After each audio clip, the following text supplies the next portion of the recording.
Hey friends, it's Kip Icon, and welcome back to Kip Plays Kentucky Route Zero. We're in Act 4, Scene 4. This is a phone. Quite literally, a phone.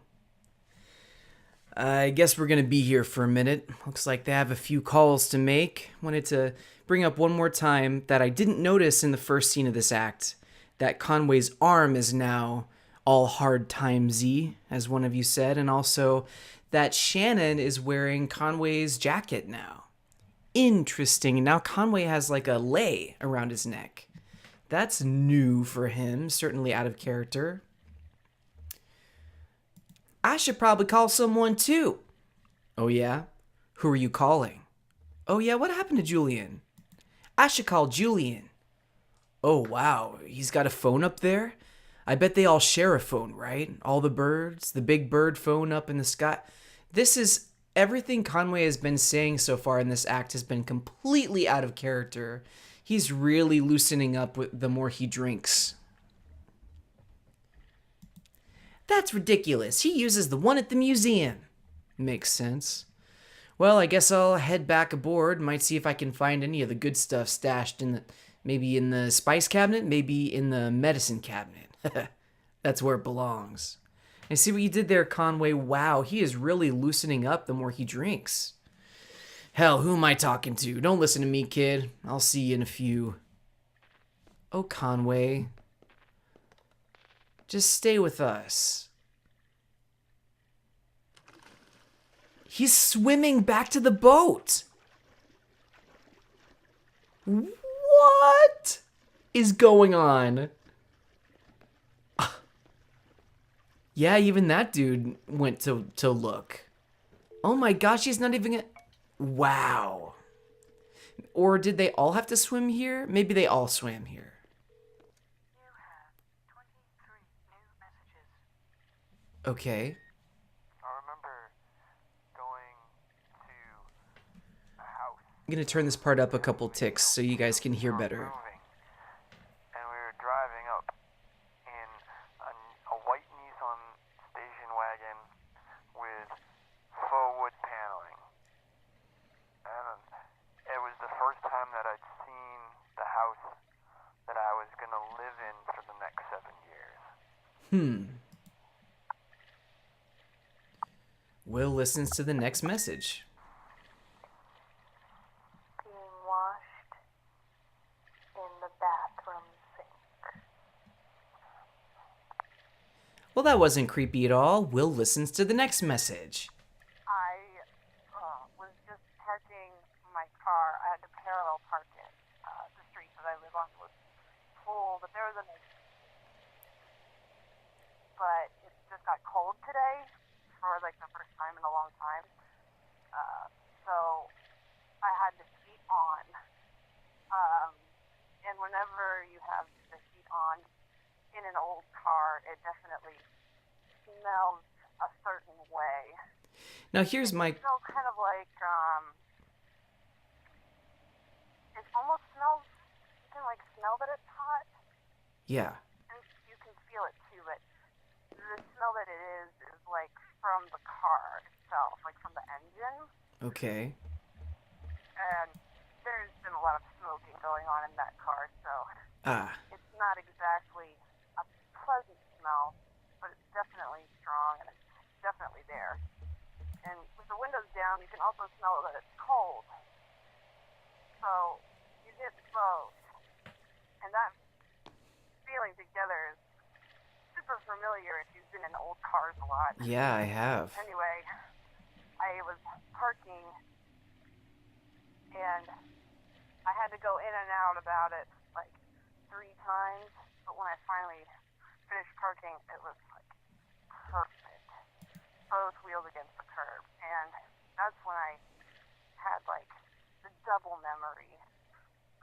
When I first learned how to drive, my mom taught me how to parallel park. And she told me the story about when her dad, who was a motorcycle cop, taught her how to parallel park. And every time she parallel parked, take out a dime, and if she could fit the dime between the wheel of her car and the curb of the street, then she had to do it again. Dang. It's She hardcore. didn't do that for me. But Good. every time that I got upset about having to do it again, she would tell me that at least I didn't have to be a dime's distance away from the curb. Right. I learned how to drive in the fall, and I got that snow a lot during that time. And I don't know when my mom learned to drive. All right, a couple thoughts here. The first being that this is Will right here, who is the voice of Here and There Along the Echo, who is also in the entertainment in the shadows, sitting and watching. He was the sound person and was also the organist in the Bureau of Reclaimed Spaces. So I'm wondering, since Here and There Along the Echo is a phone interactive art piece, I suppose, I wonder if people actually called and were able to leave messages whenever it first came out, and maybe these are some of the messages that were left, or I don't know. There's something very specific about phones and sound that has to do with Will. Also, this bear here has gotten out of the 4th floor. What was it? 3rd or 4th floor bears? I can't remember. Will listens to the next message. Oh, probably going to school. Well, I don't even know what the prompt here is or what the question is that they're all answering. Are they all answering the same question? Will listens to the next message. I can't sleep because the trees are scraping against my window. Ooh. And it reminds me of a tongue scraping against my skin. Yikes. Will listens to the next message. What? Will listens to the next message? I'm about to cross an ocean. I worry about my dog. Aw. You should always worry about your dog. Keep your dog in your thoughts. Will listens to the next message. Can't sleep anywhere near a place. The gas is sold. Not when it's being sold, but when it's not being sold. You afraid of it exploding? Will listens to the next message. It's tough to hold on to this thing, but yeah, my hands are pretty damp. All right, so that's kind of a direct correlation to one of the prompts in Here and There Along the Echo, right? They're like, Will's like, if you are currently holding a snake, press 5. Will listens to the next message. Remember the number 10 in a flashcard with a turkey on it. It had a yellow background. Interesting. Will listens to the next message. The songs are too loud. Well, then tell him to be quiet. Will listens to the next message. Will listens to the next message. Not a whole lot. I guess I was walking. I was in a stroller in Treetop Park, Florida.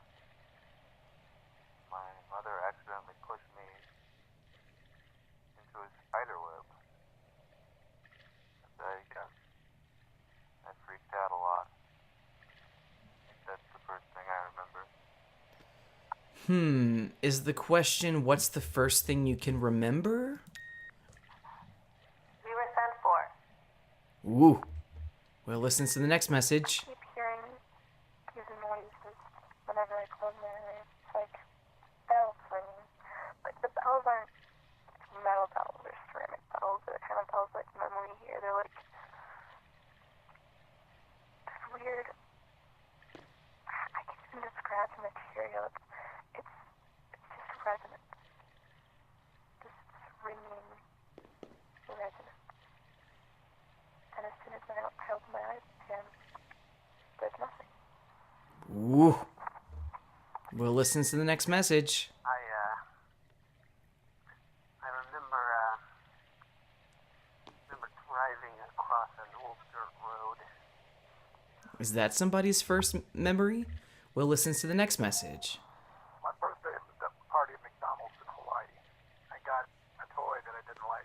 I broke it. Is that a first memory?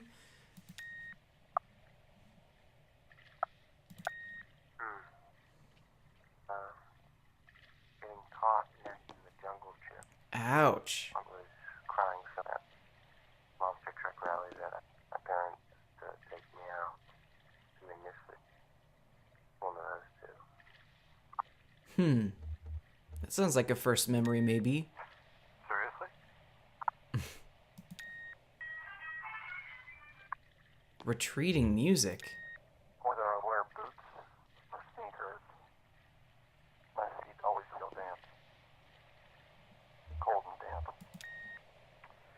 Well, I was hoping that you'd be able to tell me why I can't sleep. It seems like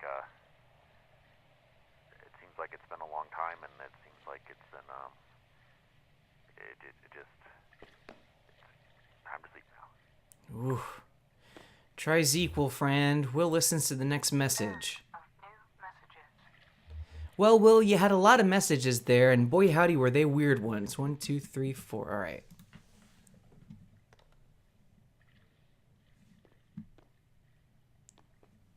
Don't you go diving in too. It's actually really cold and kind of dangerous. Did he say where he was going? He's looking for the good stuff. I see. Still thirsty. Kate keeps some diet soda in the broom closet, but you didn't hear it from me. It's next to the bleach. Bring a flashlight. Oh no, I don't think that's what he's looking for. So, any important messages? Every single one. Where are you headed tonight, small man? I'm just following my friends. Is this young woman your friend? We met Ezra earlier tonight, and he's been very helpful. I'm hoping we can return the favor once we get back above ground.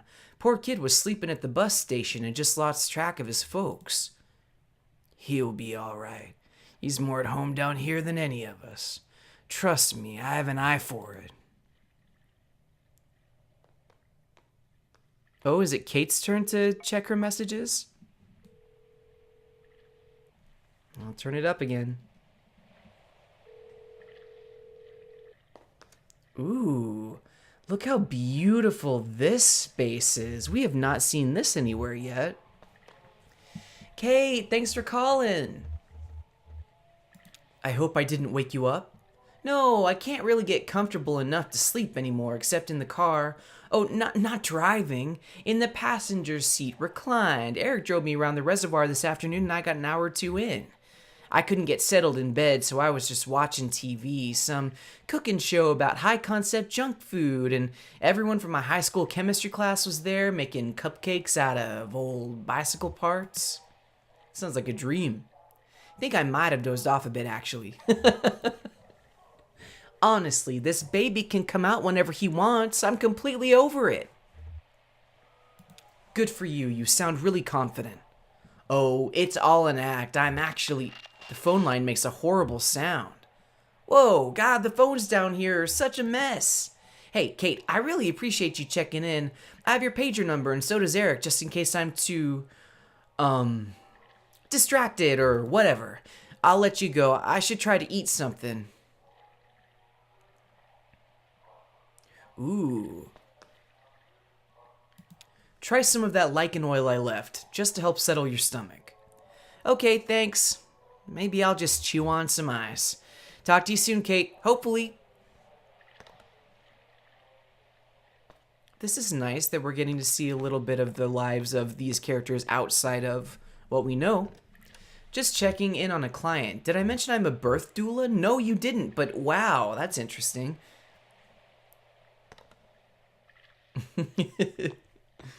Wow, how does that fit in with being a tugboat captain? Some women choose to come labor on the boat, actually. For the rest, I have a backup just in case I can't get back to dry land in time. I've been lucky and only had to lean on her a handful of times out of several hundred births. You never believe how many people are just born all the time. Oops, I didn't turn the volume down, did I? I guess there wasn't any actual audio there. Is everything okay? Everything's great. Sounds like she's ready. Some women just know. It's amazing. Others are caught totally by surprise. Your friend went back aboard? He's been drinking a bit. Oh, I should have pointed him toward the head. Is that the front of the boat? Did he go to the wrong side? Oh. Let's see where she's dialing. Ooh, look at that. That's beautiful. Wow, I am really super impressed with that. Nadia. I'm glad you phoned. I was just thinking of you. You're sitting by the phone waiting for my call? That's so nice. I was eating an early lunch, actually, and my mind was wandering. I visited the hospital yesterday. I went to visit Uncle Andreas, but they moved him. Now he's in a hospice care facility run by some old Polish nun. Everyone says it's very nice. I asked them about visiting, and they said he didn't want any visitors. He's just being stubborn. Yes, it's typical of Andreas. I was thinking maybe if you came to visit, he would see you. All those afternoons you two would go drinking beers by the river. Don't you think it would mean a lot to him if he could say goodbye to you in person? Oh, Nadia. I'd never make it back in time anyway. It's true, you're a long way from home, Clara. I suppose it can't be helped. Oh, here's Mother at the door. We're gonna try again to see him. I hope the tour is going well. Love you. Be careful. Dang, I loved that beautiful, beautiful scene there. My sister back home, she's very depressing to me this morning. My Uncle Andreas is terminally ill and refusing visitors, and Nadia's making a stir about it. I'm sorry to hear. Are you close? Yes, but only recently. He lived abroad for most of my life. I only met him a few years ago. My sister's older, so she knew him as a child, too. So I think her respect for him is distorted by sentiment. We must always take the dying at their word. Their motivations are beyond our understanding. The older man, he's swimming back to the mammoth? No emergency, I hope. What does this mean? Oh, I hope there's paper. It's been a busy night. Does that have to do with the toilet? Oh, I hope there's paper. It's been a busy night. He's writing a letter? I hadn't heard that euphemism. Must be Lithuanian. Brandon approaches. That's the guy in the hat? I don't suppose any of you folks are headed past the Bureau of Reclaimed Spaces? Not on this run, but we'll be coming back this way in a few hours. Well, I may still be on here then. It's no big deal. I'll just hang out and read or something until it's time to head back to work. Hey, you folks are traveling with that old guy, right? With the leg? Is he okay? I saw him earlier tonight. He came by the storage facility for some files. He totally bit it on the staircase. He's okay though, right? Wait, so you were at the storage facility? I don't remember that. Oh, wait, yeah, actually, okay, I do remember him. Yes, we've definitely talked to him before at the storage facility, the only time we've been there in this playthrough. Sure, he's just been drinking a bit. You know how it is. Yeah, you'd have to be to dive into the echo like that. Well, have a good night, or, morning, almost. I bet it would be very scary putting a Tootsie in the echo. Jeez, all sorts of strange fish I bet are swimming around in there. Checking my volume real fast. 1, 2, 3, 4, okay. I usually edit stuff like that out. I hope you friends will forgive me in this episode for not. That right there is Ratliff Monuments. If you ever need a headstone carved, for a loved one, I mean. Violet Ratliff, never married, nevertheless bore 6 children, Earl, Kelly, Barb, Ron, young Earl, and Beauty. And for each birth she locked the doors of Ratliff Monuments for only 1 day, even with young Earl when she was in labor for 36 hours. Well, that's what folks said, and I met her and I believed them. She had the unyielding disposition of a cliffside. None of Violet's children had any desire to go into monument making.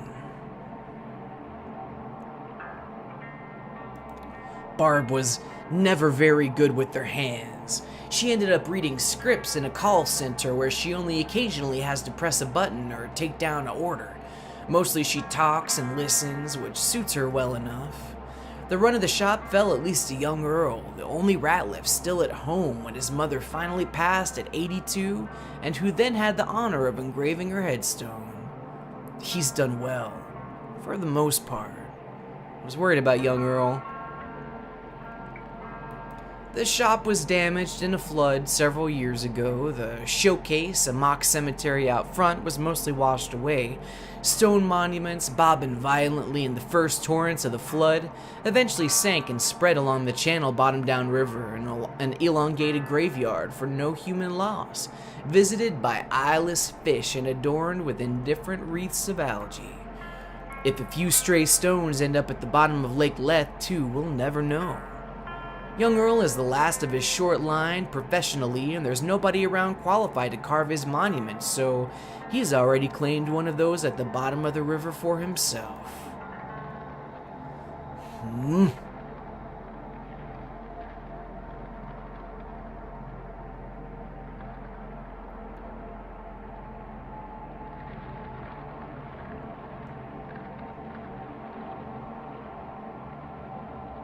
I'm just really taking in the atmosphere of this game right now. This is a really beautiful act so far. It feels a little bit slower from the other acts, but I'm liking it. So we have the option. Ezra taught us a card game, or Shannon, Ezra, the old man, and I stopped at the Radvansky Center to make some quick cash. Well, heck yeah, we're gonna get off the boat. You know, in the last scene, whenever we stayed on the boat instead of going in the rum colony, I thought that we would be watching actual videos. I didn't know it would just be descriptions of the videos, so I'm definitely curious and wanting to know what happened at the rum colony. For sure, once I'm done with this act on the channel, I'm going to go back and catch the things that we didn't do, so look forward to that stuff eventually. But definitely I'm feeling like I want to get off the boat as much as possible. So, Shannon, Ezra, the old man, and I stopped at the Radvansky Center to make some quick cash. And we will do that in the next episode of Kentucky Route Zero. So, thanks a lot, friends, for watching. I have been, and I will continue to be Kip Icon as long as you guys continue to, what? Follow your drams. Bye!